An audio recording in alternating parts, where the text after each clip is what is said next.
அருமையான தேவனுடைய பிள்ளையிலே, உங்களை வேர்ட் ஆஃப் பீஸ் நிகழ்ச்சியிலே அன்போடும் பாசத்தோடும் பணிவோடும் நட்போடும் வரவேற்கிறேன். கர்த்தர் உங்களை ஆசீர்வதிப்பாராக. இந்த மகிமை நாளில் சந்தோஷத்தோடு உங்கள் நடுவில் நிற்க ஆண்டவர் கிருபை செய்திருக்கிறார். இன்றைக்கு ஆண்டவர் கொடுக்கிற வார்த்தை ரோமருக்கு எழுதின புஸ்தகம் 4ஆம் அதிகாரம் அதனுடைய 17ஆம் வசனத்தை இன்றைக்கு நாம் வாசிக்க கேட்போம்.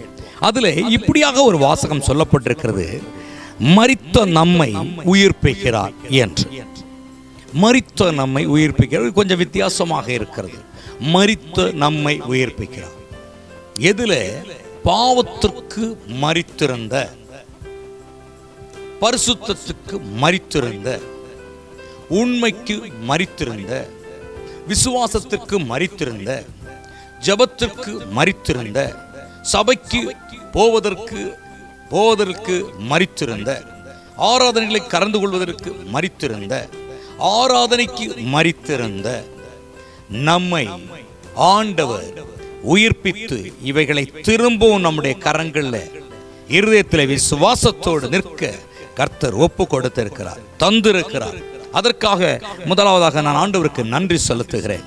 அருமையான தேவனுடைய பிள்ளையே, எந்த காரியத்தில் நம்ம மரித்திருந்தோமோ அந்த காரியத்தில் நாம் மரித்து இராதபடிக்கு உயிர் பெற்று நின்று காரியங்களை எல்லாம் ஜெயமாய் செய்யும்படிக்கு, காரியங்களை நடப்பிக்கும்படிக்கு ஆண்டவருக்கு உயிரை கொடுத்திருக்கிறார். செத்திருக்கிற யாரும் எந்த வேலையும் செய்ய முடியாது, அசைய முடியாது, பேச முடியாது. எப்பொழுது ஜீவன் ஒரு மனிதனுக்குள் இருக்கும் வரைக்கும் அவன் எப்படியும் பேசலாம், நடக்கலாம், நடமாடலாம், ஓடலாம், எல்லா காரியங்களையும் செய்யலாம். அப்படியாக மரித்தவர்களாக ஒன்றும் செய்யாம, ஒன்று இயலாது, ஒன்று செய்ய முடியாத நம்மை ஆண்டவர் உயிர்ப்பித்து இன்றைக்கு அவருடைய பிள்ளைகளாக ஒரு மகிமையின் சாட்சியாக அவர் நிறுத்தி இருக்கிறார். இன்றைக்கு இதை பார்க்கிற யாவரையும் தேவன் உயிர்ப்பிக்கிறவராயிருக்கிறார். நான் ஜெபிக்க போகிறேன். தீர்க்க தரிசனத்தோடு, தீர்க்க தரிசன மகிமைகளோடு, தீர்க்க தரிசன ஆவியின் வல்லமைகளோடு இந்த இடத்துல கர்த்தாவே இறங்கி வாரும்.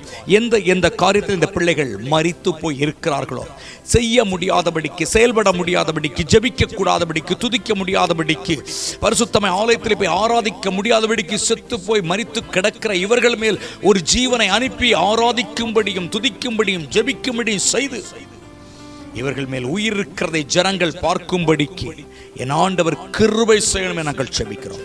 இதை பார்த்து கொண்டிருக்கிற ஒவ்வொரு மேலும் புது உயிர் கடந்து வருகிறது. ஜெப மகிமையின் ஜீவன் கடந்து வருகிறது. ஆராதின் வல்லமை கடந்து வருகிறது. சபைக்கு கூடி வருதலின் வல்லமை மகிமை கடந்து வருகிறது. நீ இதை பெற்றுக்கொள்வாயாக. கர்த்தர் உன் நாடி நரம்புகள் சரீரத்துக்கு புது பலனும் புது ஜீவனும் கொடுக்கிறார்.